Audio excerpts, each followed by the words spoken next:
Okay, hello everyone. Hello. This is Dr. Garrett Smith, also known as the Nutrition Detective. Let me aim this up just a wee bit more. There we go. Okay.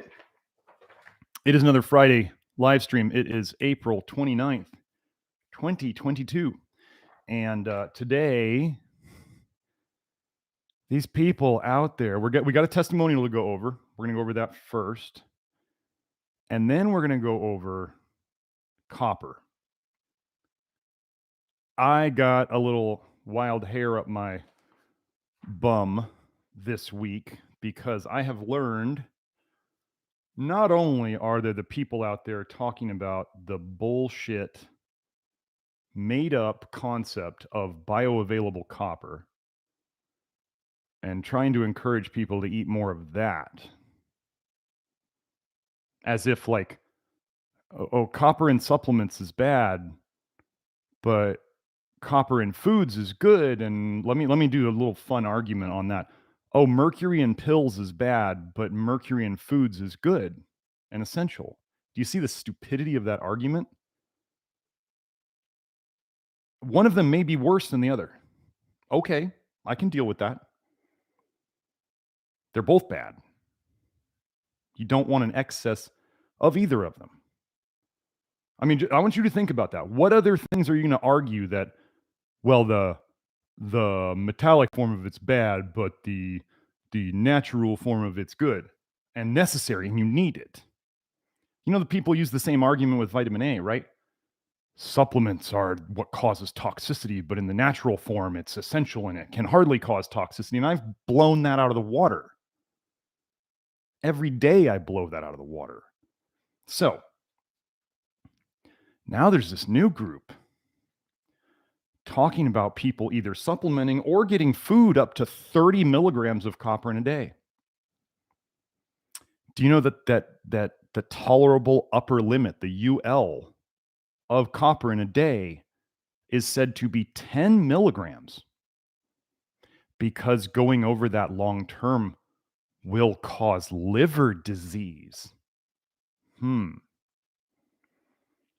So it's weird that they're making the same argument that copper, the people out there, they're saying copper in supplement form is bad, but copper in food form is good. Hey, I've heard that used somewhere else before too.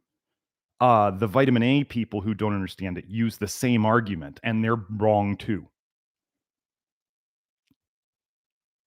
It's not going to end well. There's now people out there saying that vitamin A toxicity is really just a manifestation of a copper deficiency state. Let me tell you another story about one guy who came to me thinking he was smart. He was trying to be smart. This is why I say this is not a game. He had vitamin A toxicity. He knew it. He gave it to himself with supplements, which is the easiest way to give it to yourself. And he read in the literature, oh, vitamin D is an antagonist to vitamin A. So he thought he'd be really smart and overdose, like hyper megadose vitamin D to antagonize the vitamin A. You know what he got back to me with later?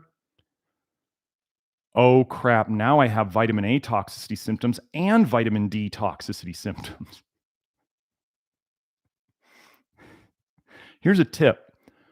Taking one poison to try to counteract another poison leaves you more poisoned in the end. You ever notice how nobody really gets out of the whole chemotherapy and radiation stuff in cancer? They just get cancer later again, worse. Cancer is a toxicity state, folks. You can treat poison, a poisoned state, with more poisons, and you can seem to feel better for a while. Symptoms may go away, labs may look better. What happens is your liver stopped producing bile very well. And so the bile is stuck back in your liver, causing fatty liver. And then eventually the dam breaks and your liver can't hold anymore. And then it all spills out. And then your body starts making tumors and cancers as extra storage. You know how people, when they run out of space in their house to store stuff because we all keep so much crap, you know what they do? They get a storage unit. Maybe you've done this.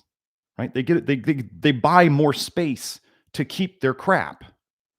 This is what your body does with tumors and cancer. Your body can't store any more crap in the normal places, in your liver, in your bones, in your subcutaneous fat, in your skin. So it starts making new little storage units. This is why it's your own tissue. This is why you don't want to have a war on cancer.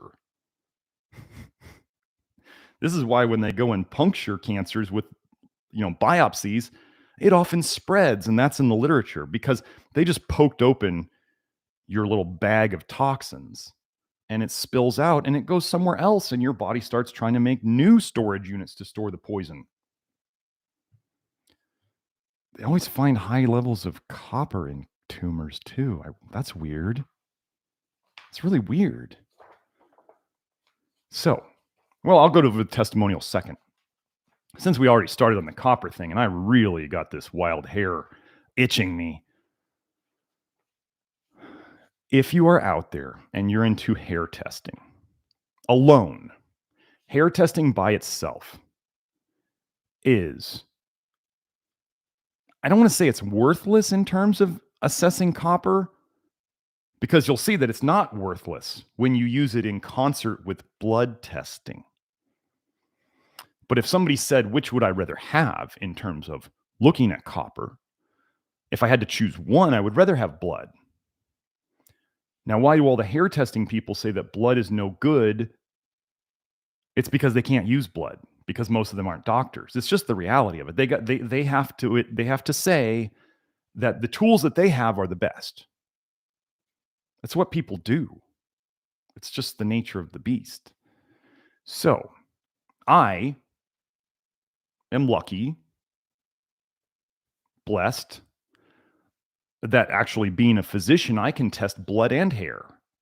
So I get to see two angles on it. Now, I want you to go in the notes section for this video.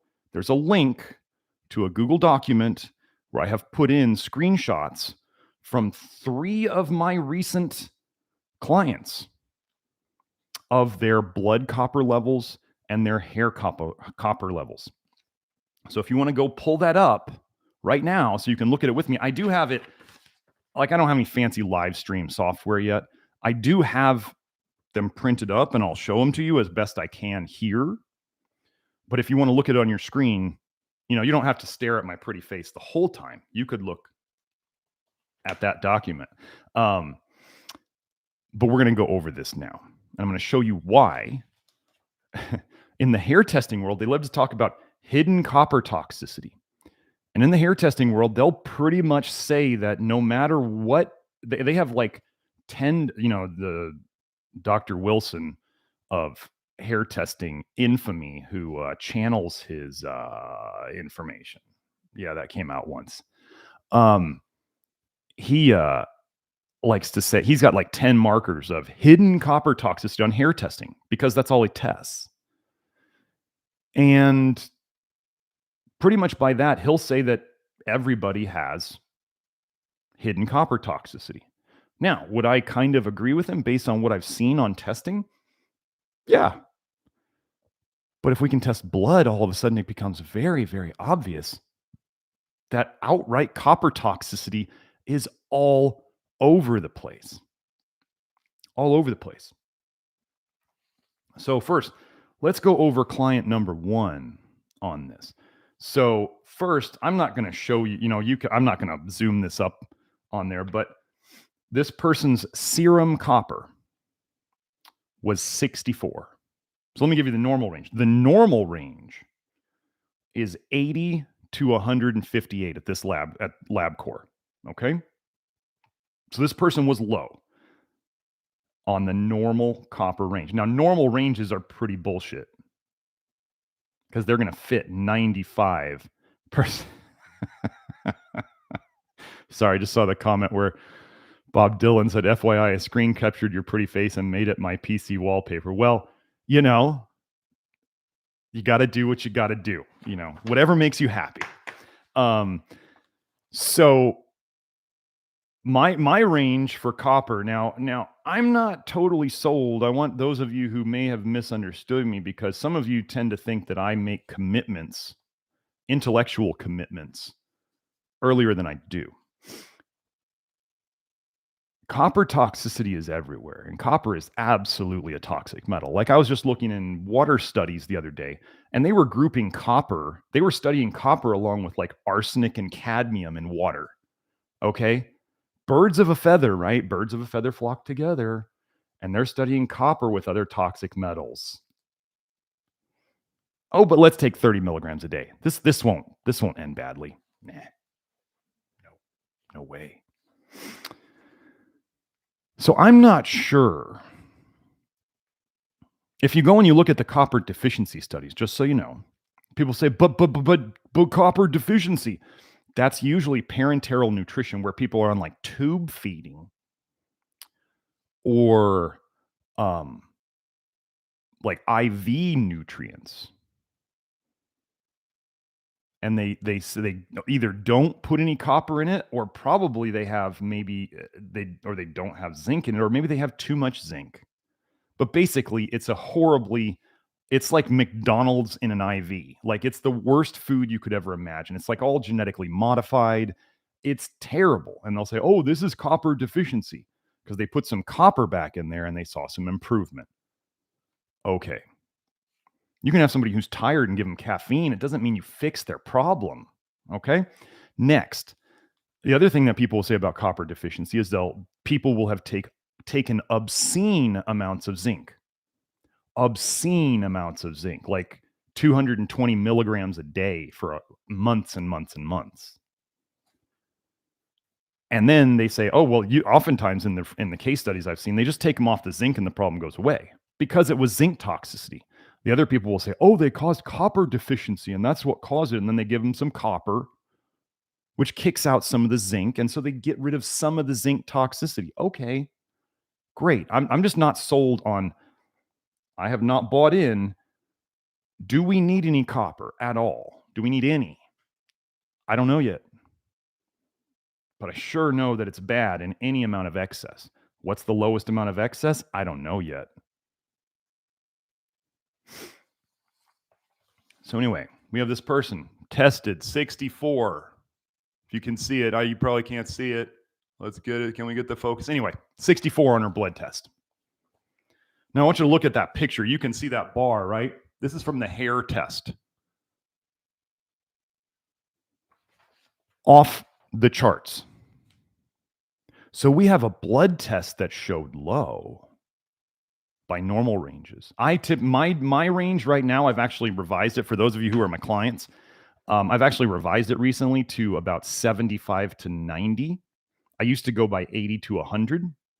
Before that, I went 70 to 110. If you want to know my evolution on copper, earlier it was 70 to 110. And then I started noticing people having tons of copper symptoms when they were above 100. And then I went down to 80 to 100. And then I started noticing lots of men, especially, having copper toxicity symptoms when they were above a 90. So recently I've revised it down to 75 to 90. And what I've seen is people do the vitamin A detox longer and they're not overdoing copper in their diet. I've had people go low copper and they're doing amazing. So I'm going to call it one thing: earned low copper.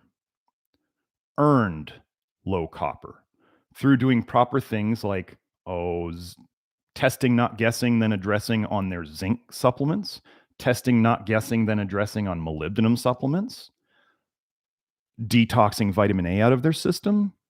We see vitamin A go into deficiency levels and we see copper go into deficiency levels. Weird how those happen together.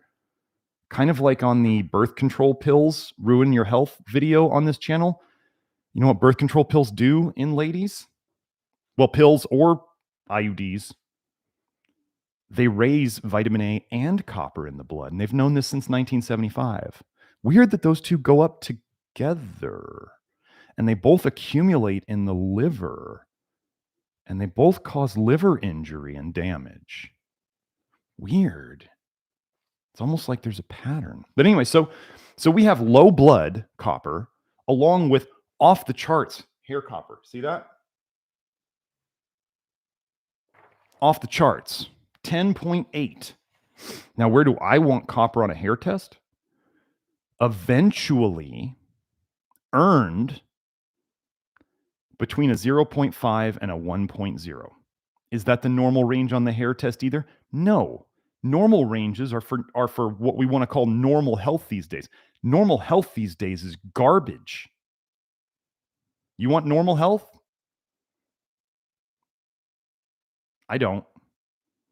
Today, extremely good health is not normal. I want extremely good health. So that's one. So now we have low blood copper and high hair copper.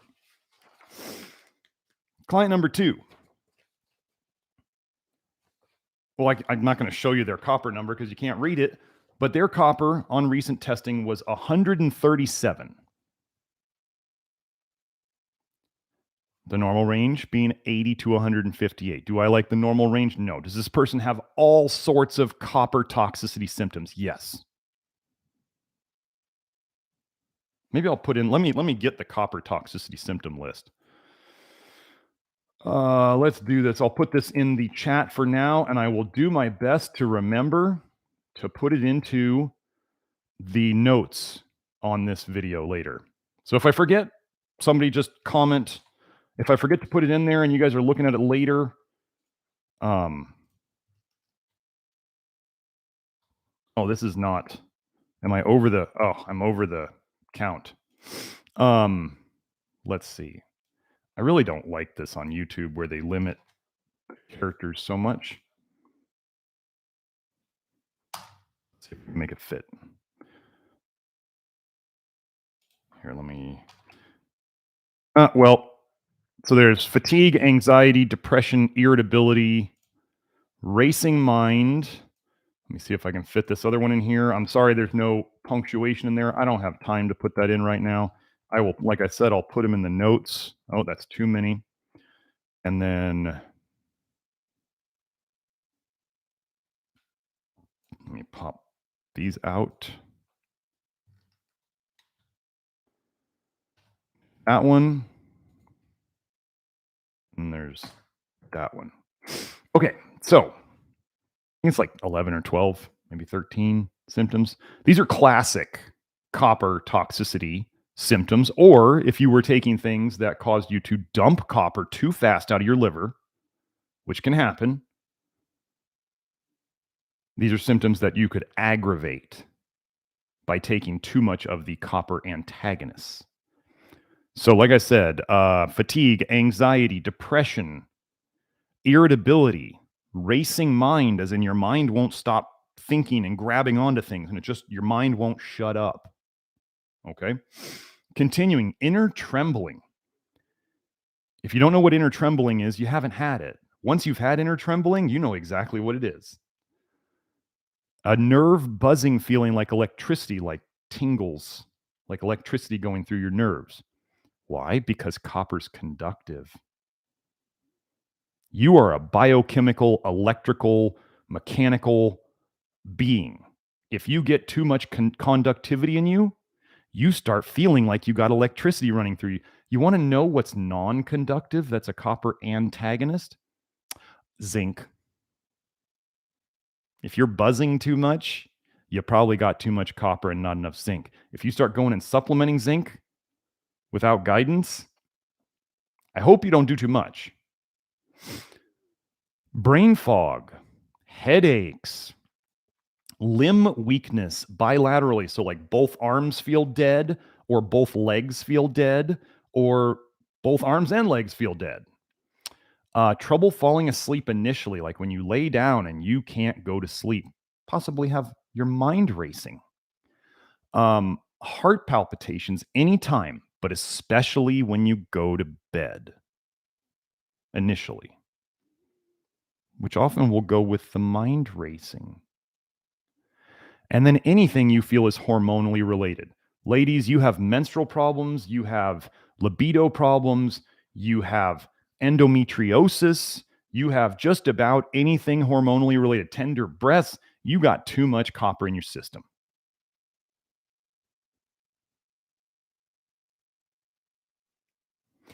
Copper is estrogenic. Oh, all the natural doctors talk about estrogen dominance. Where do you think it comes from? You think it's an accident? Zinc is more of a masculine hormone, like testosterone related.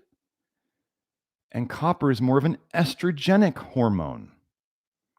Copper is conductive. Zinc is grounding. Does this mean that women don't need zinc? No, that would be like saying women don't need testosterone. So, there's copper water pipes almost everywhere. Ladies, how many of you have a chocolate addiction? Chocolate is like one of the highest foods in copper. How many of you out there did the Ray Peat nonsense of eating oysters? I just posted the data on this, nutritiondata.com. Ray Peat sold you on oysters are a good source of zinc. That is the most garbage ass statement I've ever heard. Nutritiondata.com says 225 micrograms of zinc in a serving. That's 0.2 of a milligram. 0.2 of a milligram. That's nothing. A pound of meat. Well, let's just say a quarter pound of meat. So if you go to, a fast food place and you get a quarter pound hamburger, that's 5 milligrams of zinc-ish. 5 milligrams. Not 0.2 milligrams.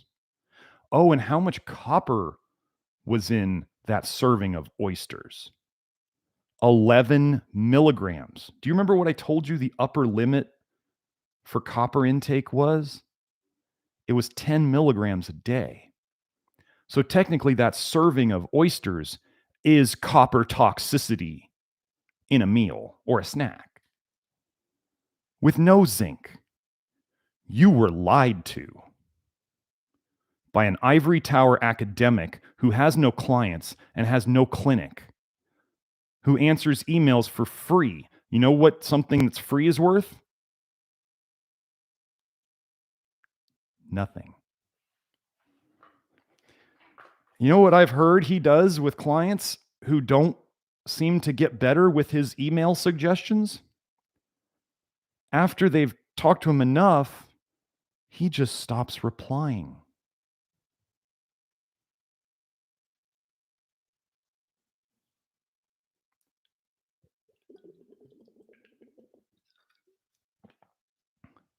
He's a blogger. Look at that graph. Look at that copper.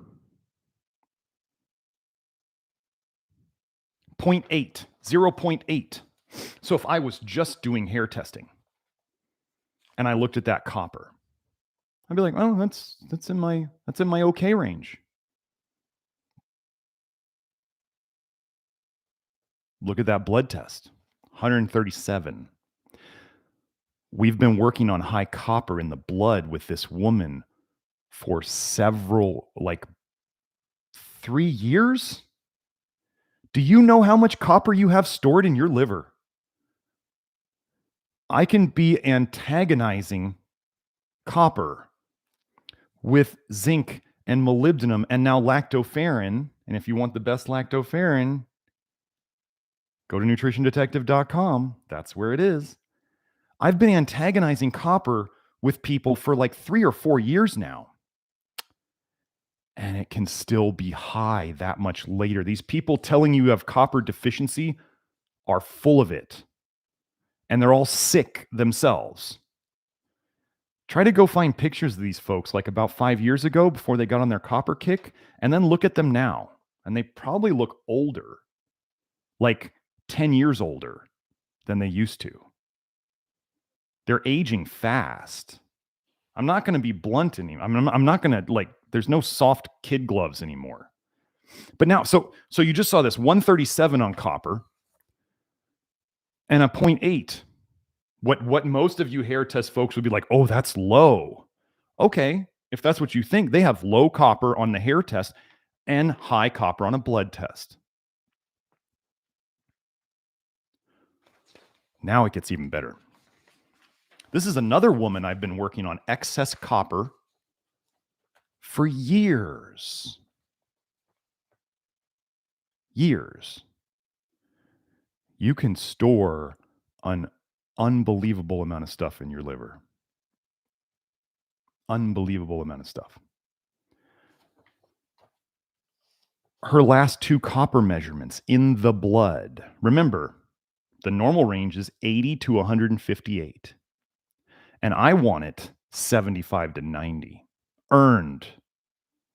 People, let me just preface this.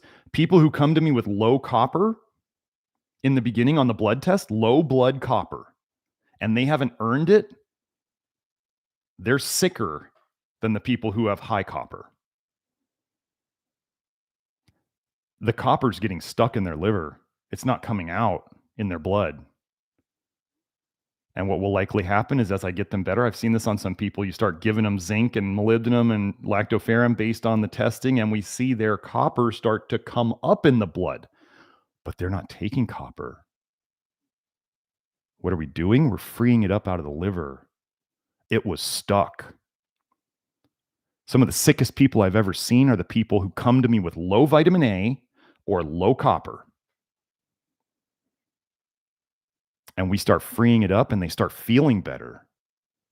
And their blood vitamin A starts to go up or their blood copper starts to go up. And people might think I don't want to see that. And that's not true. The small percentage of people, like less than 5%, who are what I call these undertypes, their livers are sicker. Stuff is stuck. It's not moving. We start getting it moving, we see it come out. But anyway, this person, last 2 copper tests. See that bar? See that bar? 0.8. Same as the person before. What were her last 2 copper in the blood numbers? 154. Top end of the range is 158.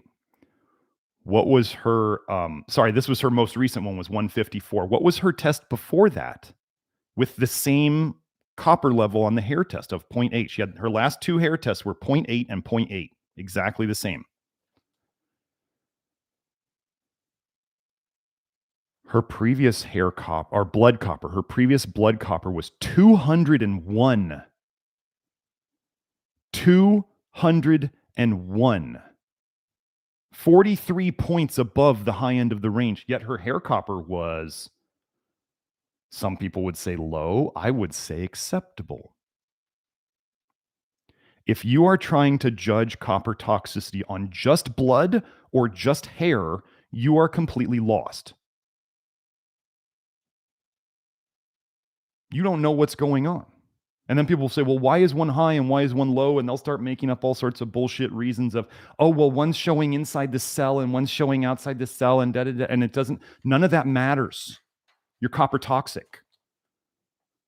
Stop with all the fancy explanations that don't make any sense and don't hold up in the real world. You see copper toxicity in one place, you're copper toxic. If I have somebody come to me, I remember I had one person, I believe their first copper on the hair test was like a 1.5. After I started treating them, they jumped up to the highest hair copper I've ever seen at a 15.8. Oh, and they had low blood copper at the start. Low blood copper, pretty, slightly high hair copper. And then all of a sudden they jumped up to a 15.8 on their hair test, like even higher than that first person I talked about.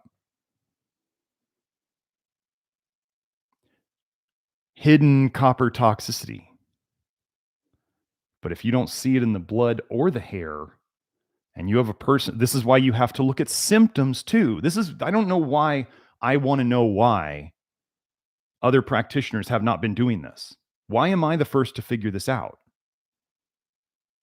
I don't think I should be the first one to figure it out.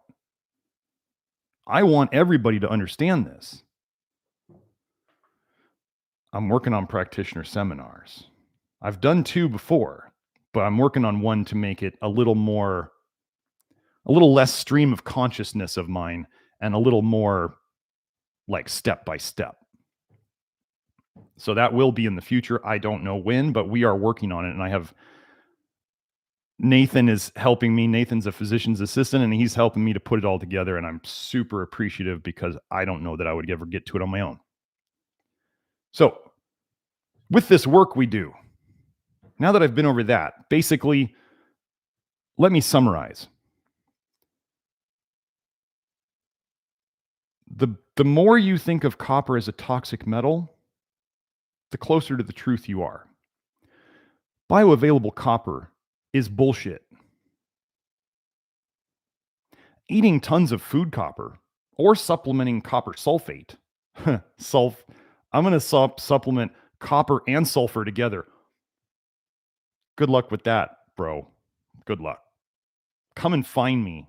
This is what I like to say in some of my Twitter posts and some of my Facebook posts. I end it with, remember my name, because you're going to want to find me in the end.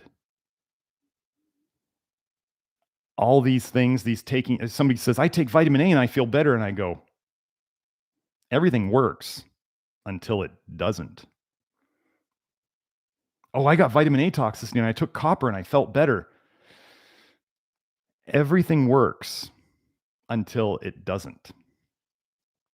My car worked just fine until it broke. Catastrophic failures come all at once, or the saying little by little and then all at once. What do you think happens when your liver is storing and storing and storing and storing until it can't store anymore? And then the levels in your blood start rising because there's no place else to put it. And if the levels in your blood are rising, what might your body then do to make more storage areas for these poisons? Oh, tumors. Tumors first, cancer next. Cancer is a toxicity state. Full stop. That's it. Okay, so let's go to that testimonial. This is in the last page of that Google Doc. Here we go. Hi, Dr. Smith. A couple of updates since I have been on the low vitamin A diet. My son had an issue with night sweats. So here's the cool, let me do an aside here. Here's the cool thing.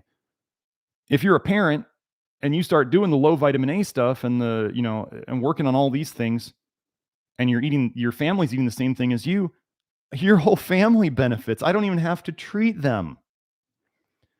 My son had an issue with night sweats. Early on, I noticed it was a problem as it didn't seem quite normal. I inquired with practitioners about it. He means he had this before me. I inquired with practitioners about it and never got any recognition that they had the faintest idea of what could be causing it, nor suggesting any testing to determine if it might be related to a nutrient imbalance. I read Grant Genereux's first 2 books, which was the start of my journey, and convinced my wife to put him on the low vitamin A diet with me, although not nearly as restrictive as I put myself through. I did the diet Genereux style for the first 4 months, beef, rice, and beans, and my son was slowly acclimated to the reduction. He's been a trooper. Anyway, within the first month, I noticed that his night sweats had ceased, as in stopped. I have heard that it is an effect of vitamin A toxicity, and others had found the same relief by cutting out the vitamin A. My son also had an issue of sleepwalking. This had gone on for several years. My wife and I were at a loss as to what to do since most articles online just say they grow out of it. We live in a 2-story house and were fearful of a trip or fall in that state. When we started the low vitamin A, the frequency reduced. Then over his birthday weekend, he had pizza for dinner, leftover pizza for lunch the next day, then spaghetti for dinner. The next night, he sleepwalked again for the first time in over a month. My wife wasn't convinced that it was the tomato sauce found on the pizza and the spaghetti.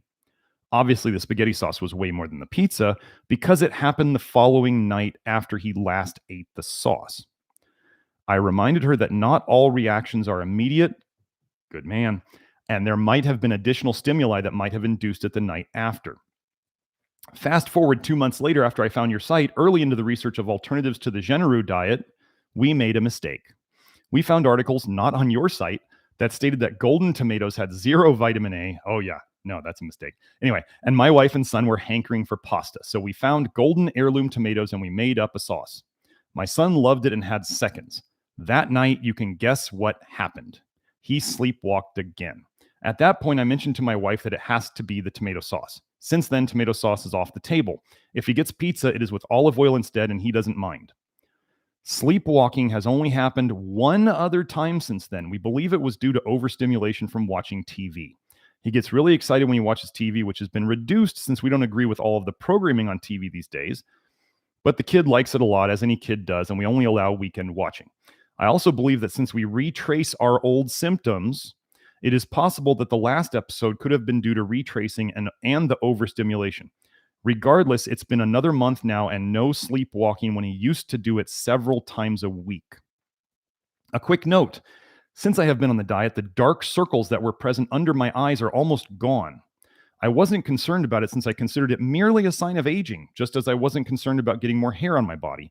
But then again, these are pleasant bonuses of the diet, as are the enhanced mental clarity, energy, and continued reduction of skin issues. By the way, on this diet, I have so far gone from rosacea type 2, redness and acne, to rosacea type 1, and every day the redness is getting pinker, as in lighter in color, yes. After consulting with you, it has been determined that among other issues, one of the biggest issues is that my zinc is extremely low. I am now working on getting my zinc levels up, which will hopefully help me get rid of this hereditary issue of which I am the only one in my family that has it. And that was the end of the testimonial. Now, pretty cool, right?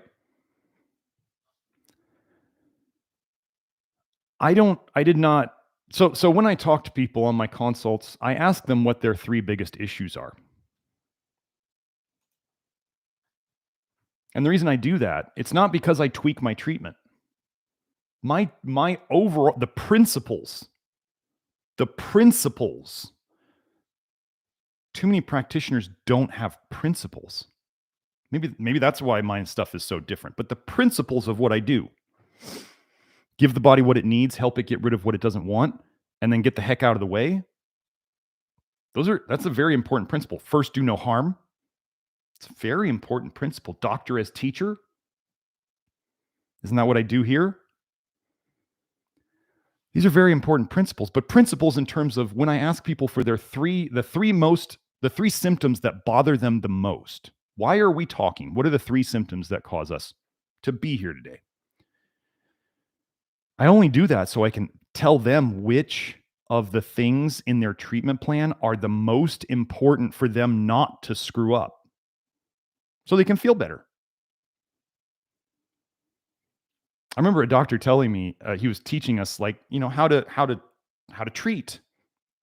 And he's like, you may have this whole list, the patient may have a whole list of symptoms, but you want to find out what the most important ones to them are, because if you can fix that, then that's what they want, right? They want relief from the things that bother them the most.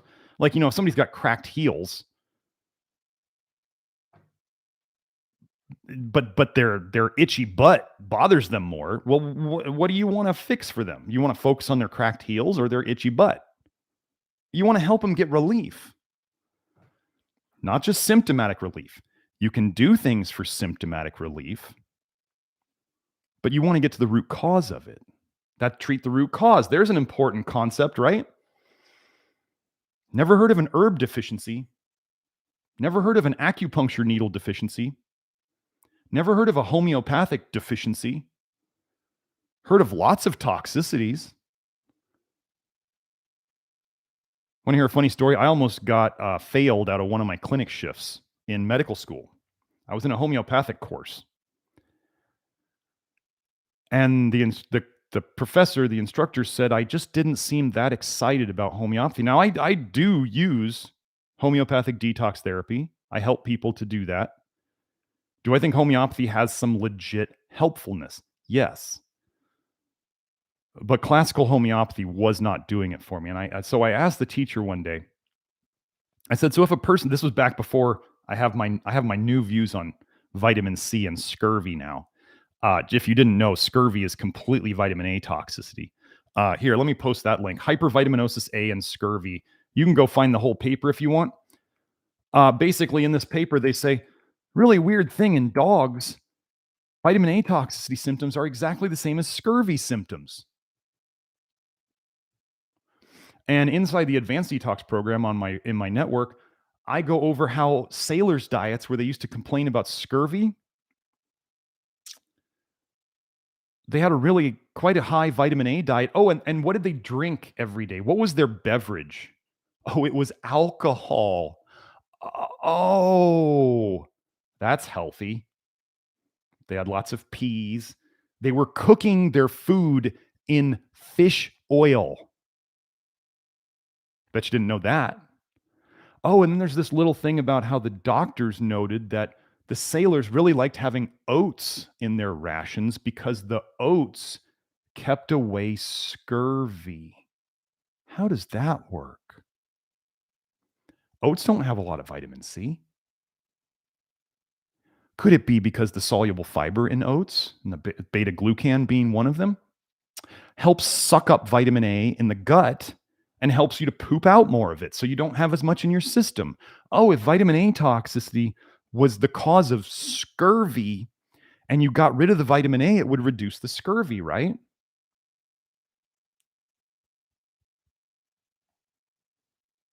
Everything makes sense when you figure out what's causing things. Everything makes sense. Like why people buzz when they have too much copper in their system. What do you have running in the wires through all your walls? Something buzzing electrically, like copper wires? Your little nerves, wires through your system buzzing with electricity because they're full of copper? Yeah. I'm going to try to get to a couple questions today. I like the first one. So from Athuline X, is it better to supplement copper 10 milligrams 3 times a day or just take 130 milligram dose per day? I'm going into joke mode here, folks. I just got to tell people because I'm a funny guy. I like to think I'm funny. I'm funny enough that my 13-year-old daughter likes my dad jokes, and she's actually making dad jokes herself rather than rolling her eyes back in her head at me. So I like to think I have a good sense of humor. So I like to tell people on this topic, on these topics of health, I'm very serious. I'm generally very serious. Sometimes I like to joke. So here we go. Well, if you're going to take copper, probably the best way to do it. Well, when you're at home, if you don't have access to a well-trained physician, you should put it in an enema, dissolve 30 milligrams of copper sulfate in an enema, a coffee enema. And, to get the synergy of the food with it, you should definitely add like cacao powder to it because that has food copper in it, which is innocent and good. And then that will synergize with the copper sulfate. So you'll absorb all the copper direct into your bloodstream, direct into your liver for storage and later usage because, your liver's storing it because it loves it so much and it wants to save it for you to use later. Even if it saves like 10 years worth of it, it's only doing it for your own good, just in case you go through a severe copper shortage. But now if you have, I don't know, a protocol trained practitioner, I mean, why not go IV copper? Just straight up in the vein, right up. Just put it right in there. People were like, magnesium is dangerous. You want to know what I did once before I knew about sulfur? I did a magnesium IV. I did 5 grams, 5,000 milligrams of magnesium in an IV. What happened? I felt warm, like unnaturally warm, and a bit stoned. And yes, I do know what feeling stoned is like. I was actually the medical director of a marijuana dispensary here in Arizona for like 8 years. I'm familiar with the substance. But anyway, I felt very warm, unnaturally warm, and stoned for about 30 minutes, and then it all went away. 5 grams of magnesium. So when people just the poison in the dose, the people who are saying the poison in the dose is that is the biggest cop out. That's like the pro vax people saying correlation is not causation. Just throw away the poison is in the dose, because just go and think about mercury when you think about poison is in the dose. At what dose is mercury not poison?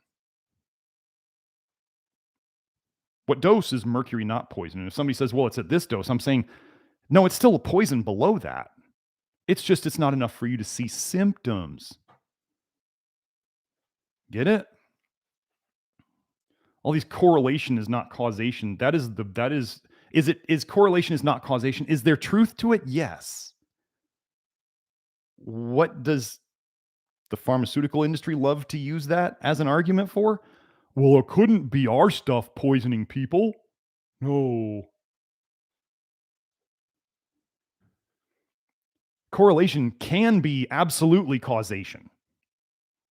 Correlation is not proof of causation, but correlation can absolutely be causation. And when you see it over and over and over, like when I see copper toxicity in people over and over and over and over in labs and symptoms, even when they have low blood tests in copper or low hair tests in copper, and they still have raging copper toxicity symptoms, and when I treat them as if they have copper toxicity, their symptoms improve, I'm going to go with they have hidden copper toxicity in their liver. It's stuck there. And as I empty that out with their help, or should I say, as they empty it out with my help, things get better. What in the world? Never heard that buzz on my phone. So let's get into some questions now. But yeah, definitely enemas or IVs on copper.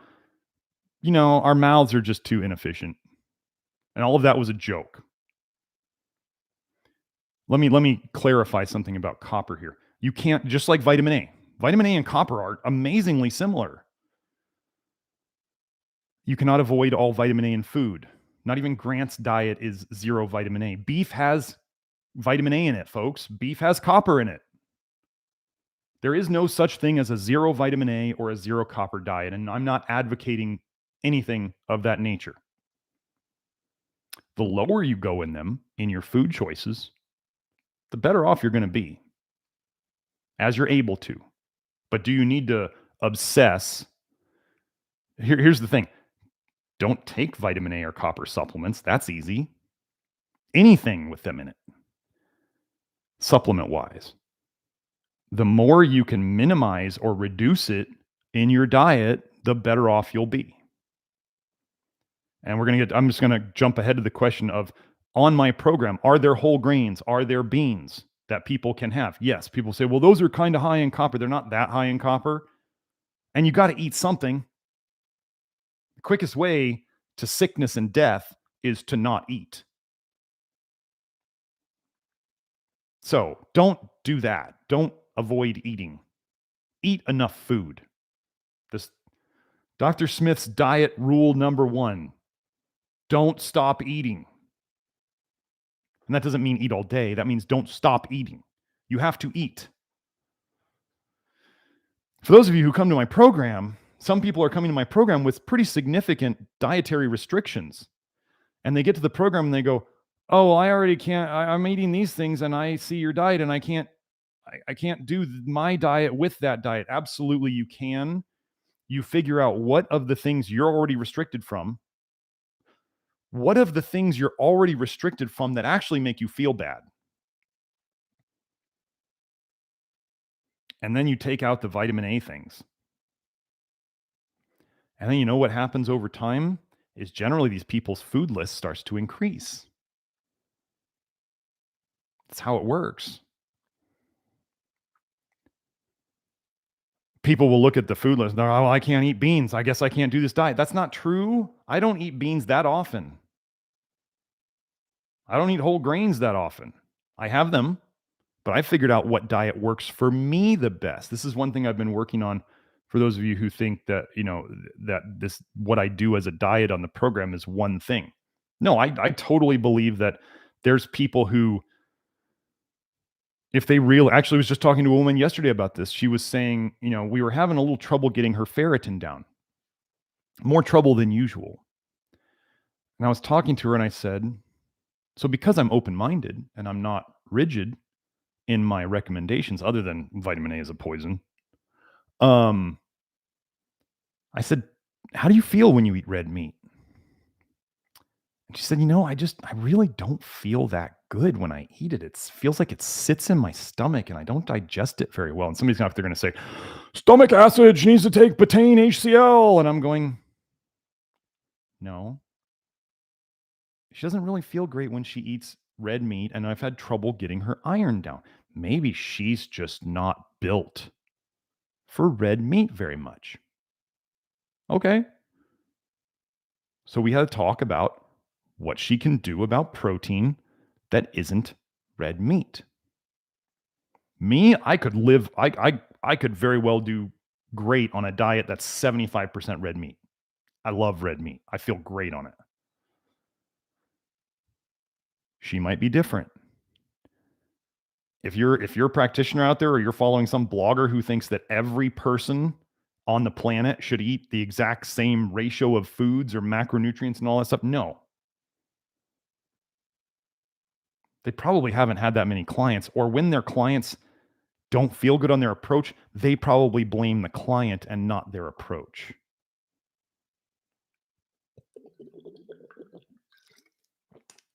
Now let's actually get to some real questions. What do I think about taking probiotics and prebiotics? And do you know of a great company if you agree? That was from my sales rock. Probiotics, I have a whole giant article, or is it a series? I don't even know if it's a series of articles or a giant article. I think it's a series of articles about probiotics, the different types of dysbiosis, and how to test probiotics, and how to go about probiotics in the program. Way too big for here. Do I think that everybody needs to take probiotics all the time? No, absolutely not.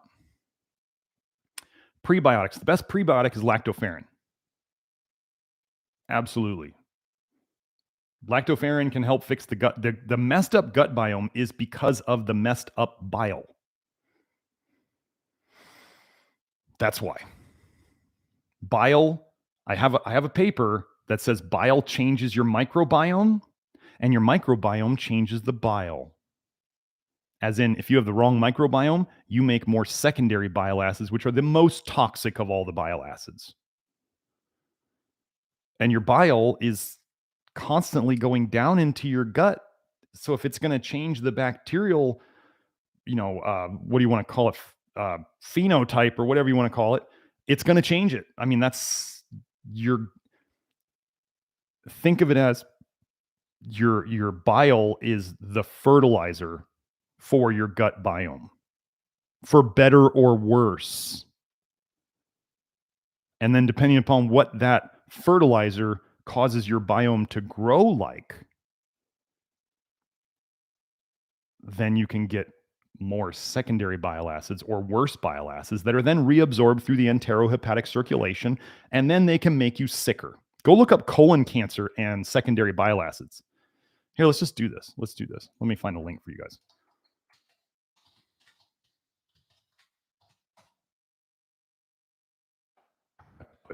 Oh, here it is. Let me just plug this link in here. I'm not going to look at it, but secondary bile acids, an under-recognized cause of colon cancer. Under-recognized? You mean bile? The problems with bile are under-recognized? Where do you make secondary bile acids? In your gut. What's the first tissue they would then touch? Your gut. Where's your biome? Lactoferrin has been shown in the research to rebalance the gut biome. And then if you figure out your probiotics, don't do multi-strain probiotics ever at the start. You don't mess around with that. And don't just, this is the typical probiotic advice on the internet. Take probiotics, find a good one and take it every day. Put gasoline in your car. Just put gasoline in your car, fill up your tank. And you're like, oh, should I put in diesel or used kitchen oil or unleaded or leaded? Just put gasoline in your car every day. Do you see how stupid that sounds? If you put the wrong probiotic into your gut, you're going to push your dysbiosis further in the wrong direction. How could you tell if you were putting the wrong one in your gut? You don't feel good when you take it. This is like, Doc, I took this probiotic and I feel bloated and gross. You're pushing your gut biome further in the wrong direction. Stop taking that shit. We have made health so much more difficult than it needs to be. I feel bad when I take this. Don't take it, or don't take so much, or don't take it yet. Those are the three things. I feel bad when I take this. Doc, it hurts when I do this. Well, don't do that. Maybe it's too much. Maybe you're not ready for it yet. Maybe you don't need it. Okay. Free Michigan says, how do I know if my diet is too high in fat? What percentage of calories should fat be? I don't do that. Unders tend to need more fat than overs. I'm not doing an over-under assessment here on you. Basically, if you're overweight, you don't need added fat. Did I say a low-fat diet? Nope. The fat in foods, a normal mixed diet, typically that's going to include muscle meat, there's no deficiency of fat in that. But if you're an undertype, undertypes tend to need a bit more fat, maybe some added fats to keep from detoxing too fast. And I go over that in the over-under articles in the network. For those of you who think that I give like a lot of value here on this live stream, just imagine what's in the network.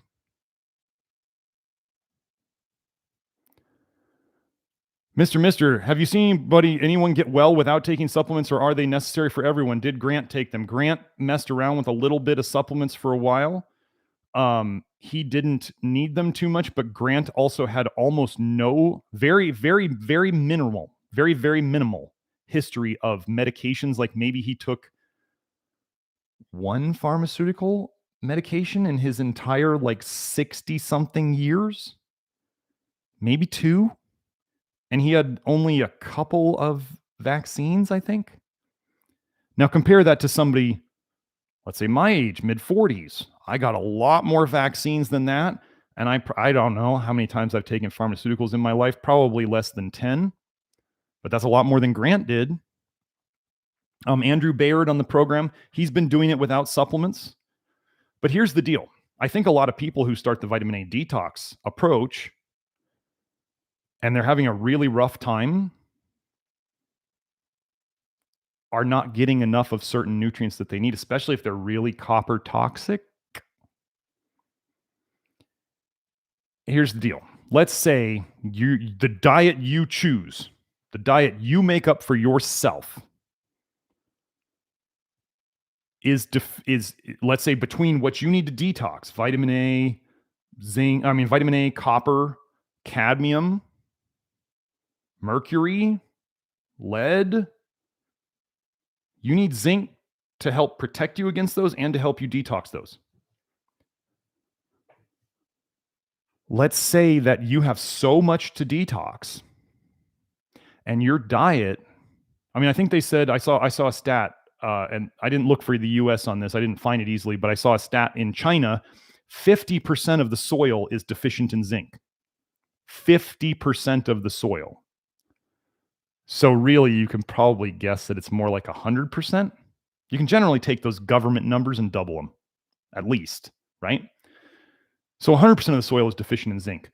Let's say somebody needs a certain amount of zinc to get through their process. They need more zinc. Whatever their diet's going to do versus how much they have to detox, they need more. If you're not going to supplement, How are you going to get there? The only people who come to me who have enough zinc at the start, remember, let's be serious here. They're coming to me because they have problems. So put this together. They're coming to me because they have problems. But I'm going to say this, the all muscle meat carnivores do have generally good zinc when they come to me. So he's going to go, yay, all muscle meat carnivore. It's the perfect diet. I'm going to say, no, they're coming to me because they have health problems. It didn't fix it. It can make a lot of symptoms go away. But as I went over in the last live stream, it doesn't necessarily detox you. It can reduce a lot of the poison in your blood so your symptoms go down. It doesn't mean it's getting rid of it out of your liver. It's just the nature of the beast. You guys really, those of you who promote the all muscle meat carnivore diet, you really, really, really need to go look deeper into the studies of that Vilmer Stefansson. Because it was kind of, they're like saying he was like, his muscles were like flabby. This is in the scientific paper, the case study about where he only ate meat for a year. He was in a negative nitrogen balance. He was actually losing muscle. They said physically his muscles were flabby. And he was also in negative calcium balance. He was losing bone.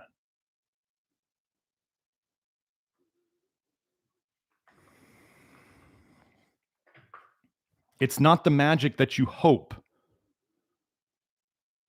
We are omnivores. We are not carnivores.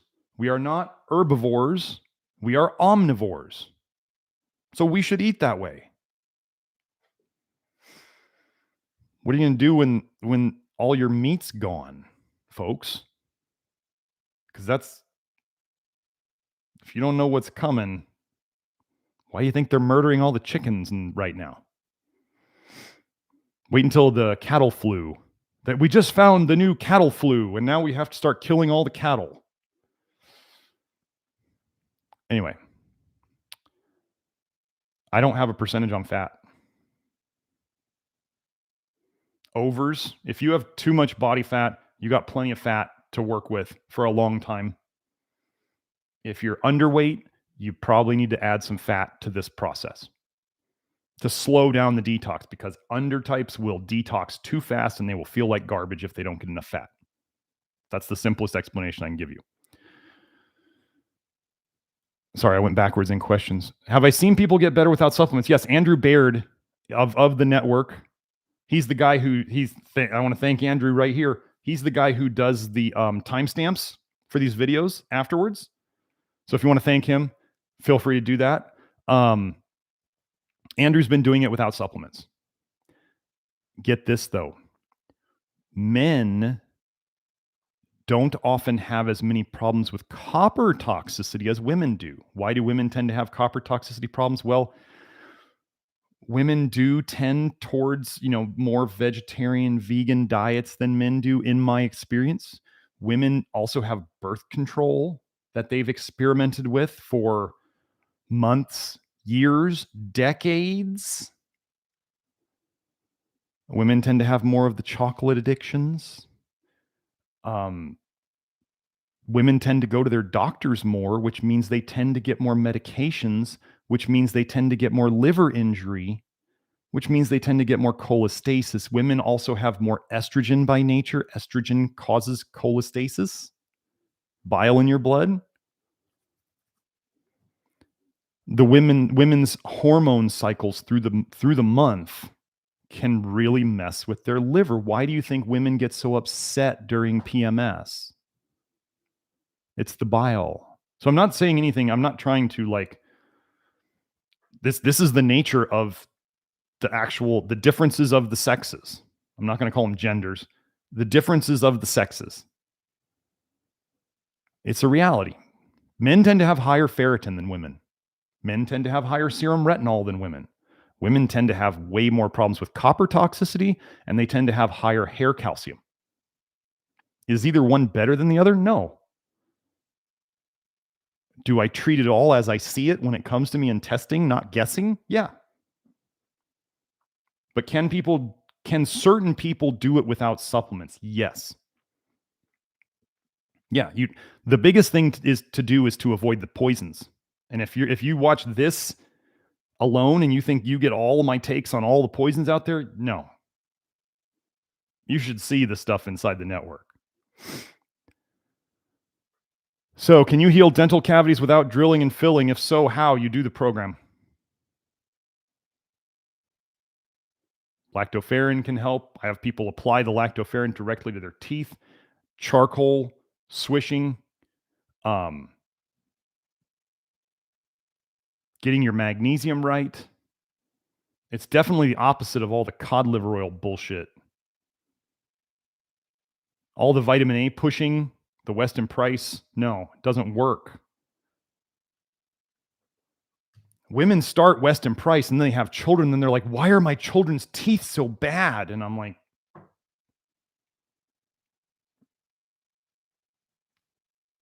ask Weston Price.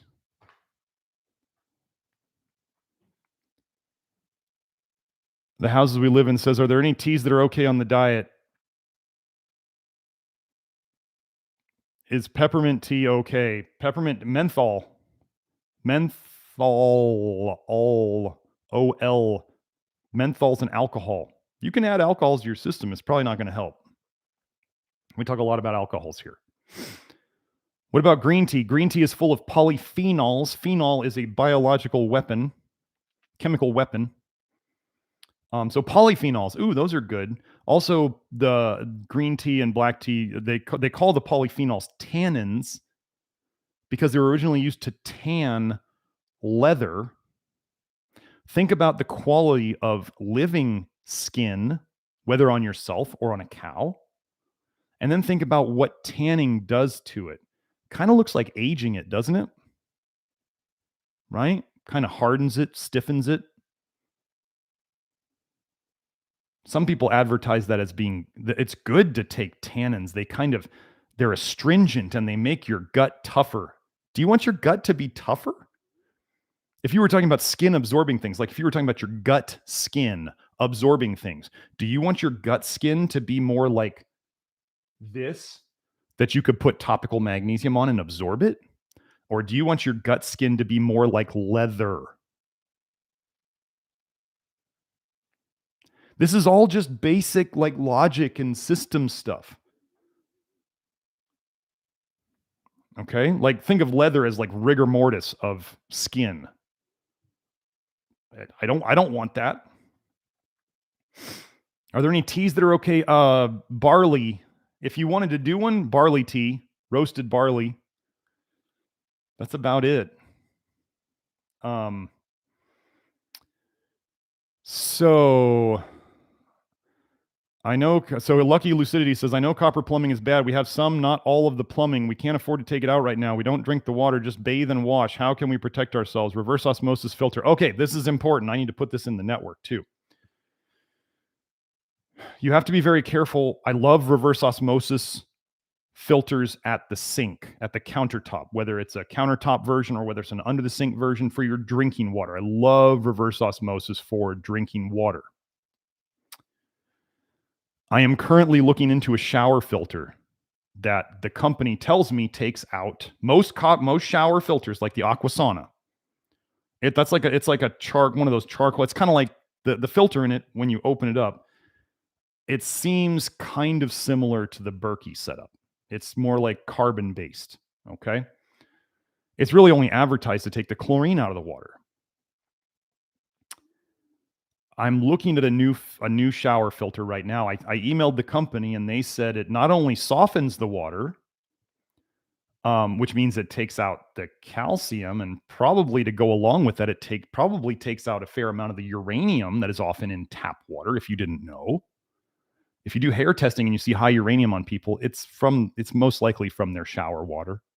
It's a contamination of their hair sample. Most hair analysis people have no idea about this, all the sources of contamination that can happen to a hair sample. And that doesn't mean hair testing is invalid. It means you sure as hell better know about all the sources of contamination that can happen on a hair test. I take that very seriously. It's a medical test, a hair test. No, I'm not saying that you have to cut off all your hair. A hair test, do it from the back. Blood is contained within your body. The hair is not. So the hair can be contaminated. So the very first thing you must do when you're going to analyze a hair test is analyze it for contamination. Or else you start treating things that aren't there because it was just a contamination. Now, if you have copper in your water and you're taking a shower in it, I mean, I use transdermal or topical magnesium all the time because we absorb minerals through the skin. I've got a study on zinc being absorbed through the skin. So what about that copper in your shower water? Can it go into your skin? Yeah, absolutely it can. But it's not bioavailable. You bioavailable copper people. Yeah, you absorb it. That means it's bioavailable. Do you know what bioavailable means? It means it can get into your body. But that's not the cells and stuff and der.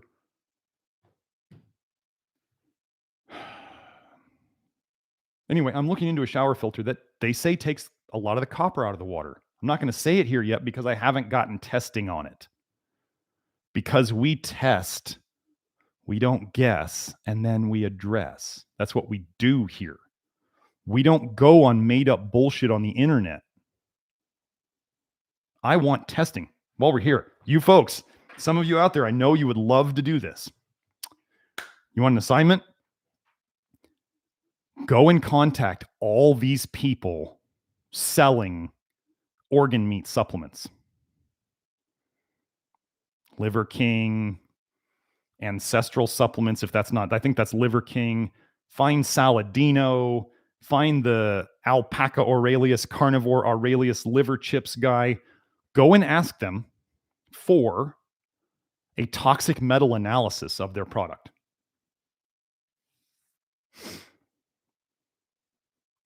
Ask them for one.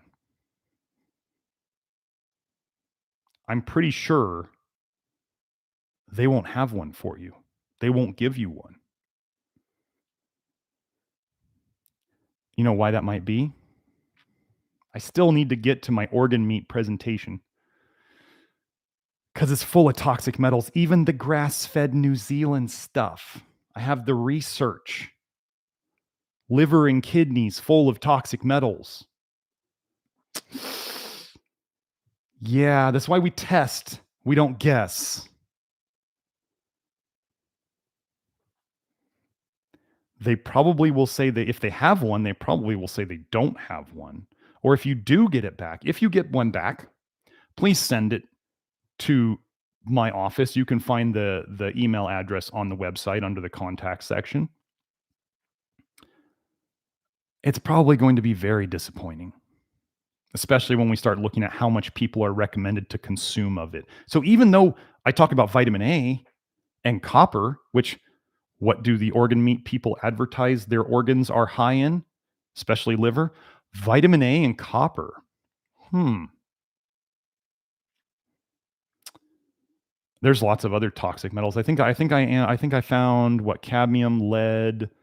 I think there was mercury. I know there's definitely arsenic, copper, and then there's these people out there, these people who actually talk like they're scientific and they have no idea, saying that the liver doesn't store things. The liver and the kidneys store things. If you don't know what store means, it means a higher amount of something concentrated in one area than another. That's what storage means. Filter means to take something out of something passes through and it takes something out. That's what filter means. People don't know what filter and store means. This is very simple stuff, folks. This is like basic, like elementary school definitions of things. To filter means to take something out of something else. The thing about filters is they're either going to hold on to that gunk. Does the liver store things? Does that mean that the liver's taking something out of the blood and putting it in a higher concentration in itself? Would that be filtering and storing? And then if you want to talk about, well, they'll say it's more of like a treatment plant. I'm like, it's a sewage treatment plant. It's treating the most toxic stuff in your body. Okay, so now think about this. If, let's say, somebody goes and shuts down a sewage treatment plant right in the middle of business, do you want to go move in there? They're just like, we're going to shut down the sewage treatment plant. You move in. You would be like, no. First of all, I don't want to live in a sewage treatment plant. Second of all, you haven't cleaned up this place. Now think about eating liver or kidneys.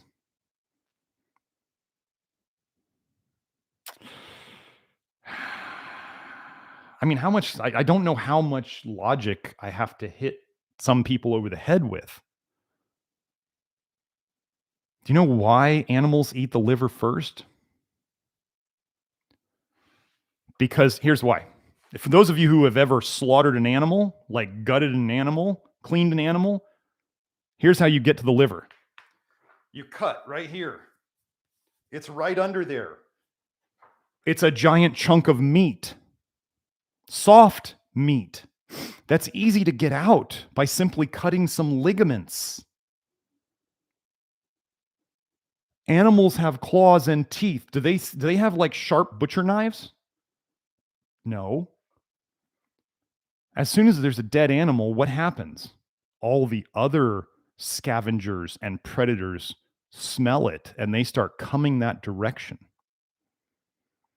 So what does the first animal on scene have to do? It needs to get, most animals are on the verge of starvation most of the time. You know, it's like you don't eat, you're going to die, or you're going to have a real tough time until you do eat. So they need to eat quick. So what do? They get the biggest hunk of meat that they can out of that animal, which first is the liver. And then now humans made up a mythology about it. They're like, oh, the animals eat the liver first. This must be our gift. We must eat the liver first too. But vitamin A has a drug-like effect too, right?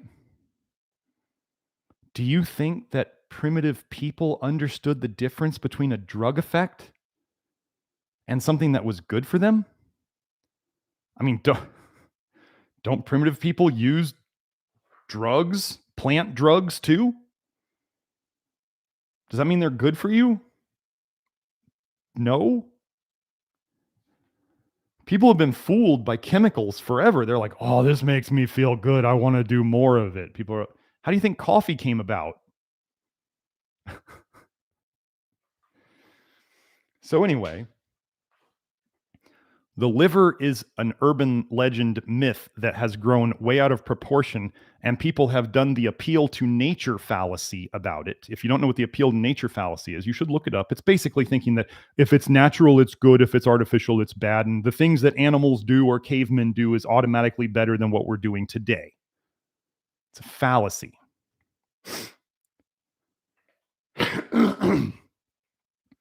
It's wrong. It's not odd. It means it's possibly wrong. A fallacy is a faulty way of thinking about something. So, I think that's all the time I have today. Sorry I didn't get through very many questions, but I really had to get that copper thing off my back. Please. Oh, somebody was asking about beans. And I think I answered that. Some of the food, you don't get to avoid copper. Now, if somebody was picking beans and they're like, well, Dr. Smith, I have these are like the 5 different beans I was thinking of eating. I have copper toxicity. You told me I have copper toxicity, Dr. Smith. Which ones should I eat? I'd say, well, you probably want to look at them and pick the ones that there's 2 factors. One would be, well, maybe 3. Let's start with the easiest one. Which ones do you feel best on? Crazy concept, right? Which ones do you feel best on?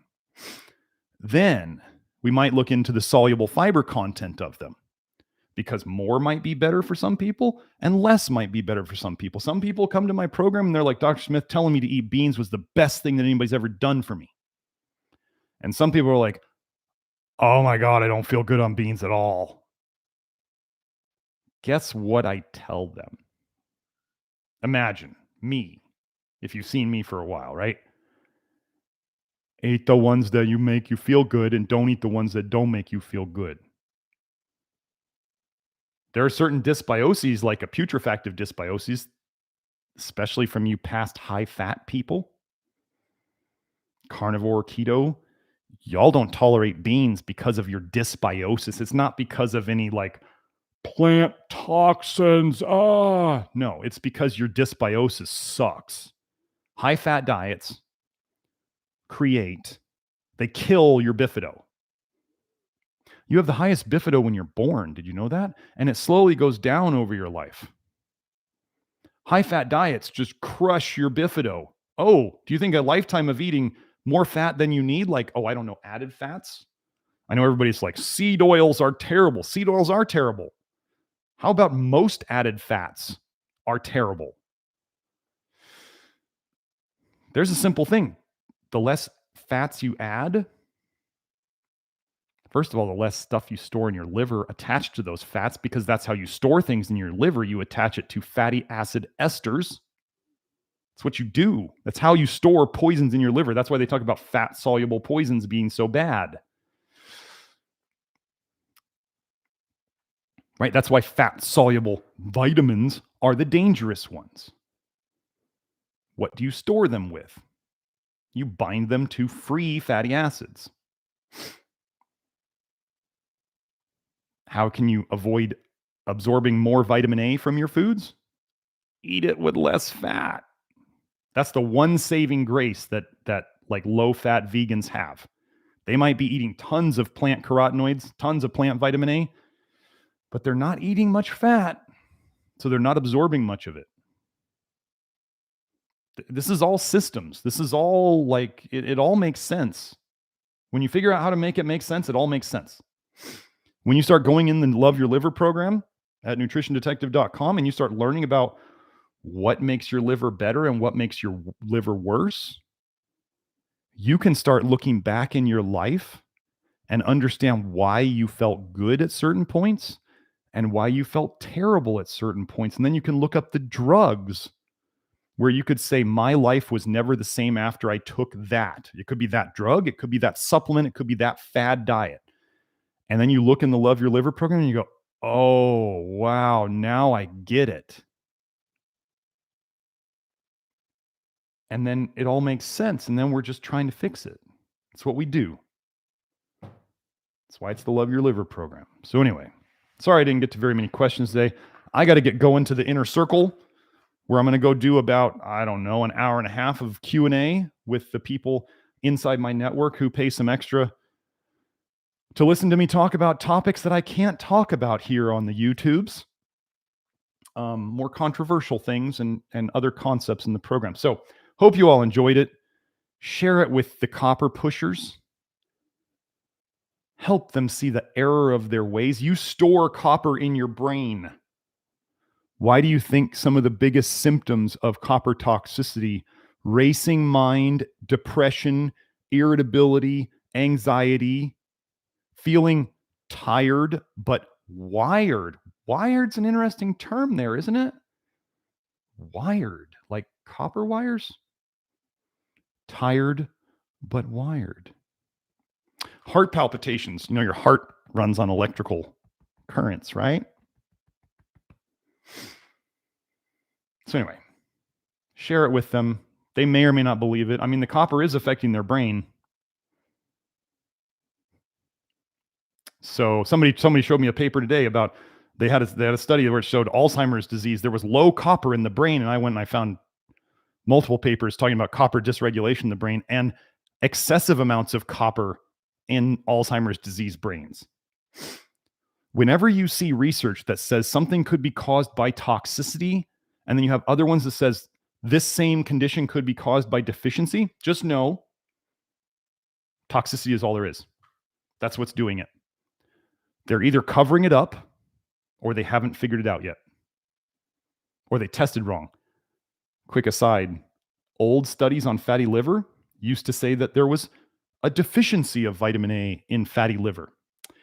And in later study, a more recent one like 2018, they said, oh, so we reanalyzed these fatty liver studies and we looked at them in a different way.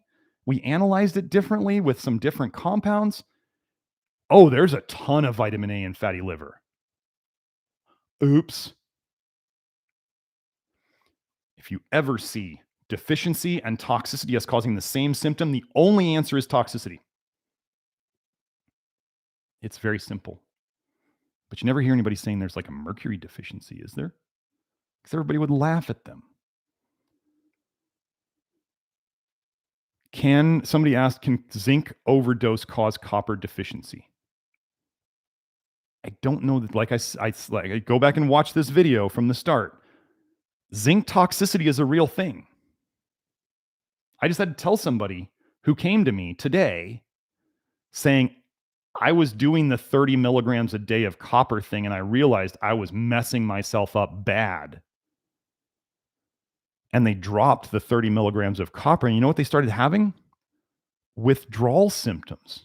Do you have withdrawal symptoms from healthy things? Like, I love meat. Do I have withdrawals if I don't eat it? No, because it's not a drug. It's not a poison.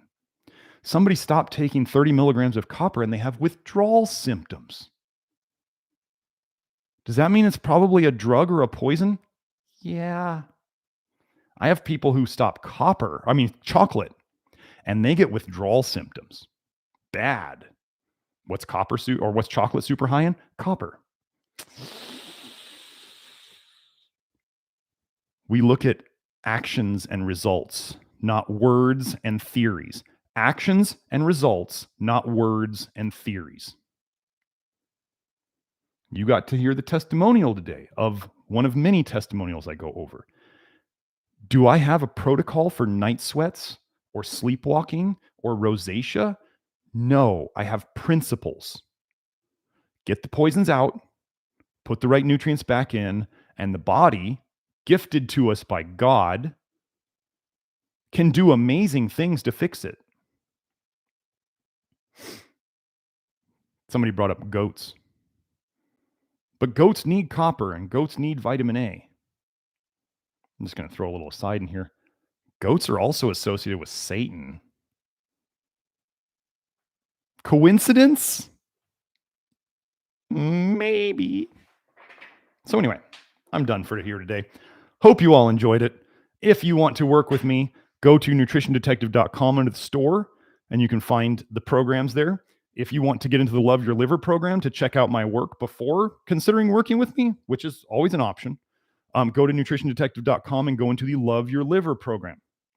If you're interested in lactoferrin, that's in or the keystone minerals, those are in the Nutrition Detective store. And I will get the timestamps here. Thank you to Andrew Baird. I will get those up here within a day or two. And I hope to see you all here next time. Maybe I'll just do an all Q&A next time to catch up on questions since I didn't get to them this time. So keep your questions, save them, bring them next time. And I'll see you then. Have a good weekend. Bye now.